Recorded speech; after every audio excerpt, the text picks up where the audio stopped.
meron talagang gusto mo eh. Kahit meron nang bibigay sa yung iba, ayaw mo yun. Gusto mo talaga yung gusto mo.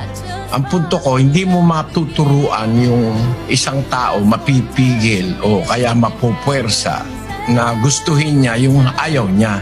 Pero ako, naniniwala ako, hindi naman masama na ang hanapin mong mapangasawa kung maghahanap ka o kaya kung susunod ka sa Biblia, pwede namang huwag kang maghanap, ano?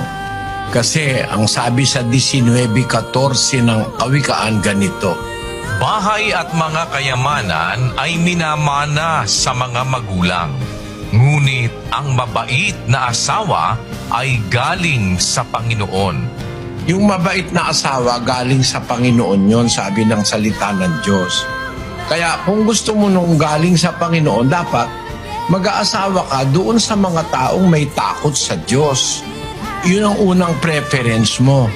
Tao na kumikilala sa Diyos, may takot sa Diyos. Huwag kang mag-aasawa ng ateista. Nako, sisirain mo ang buhay mo, pati kaluluwa mo. Pag nag-asawa ka ng isang babaeng hindi naniniwala sa Diyos,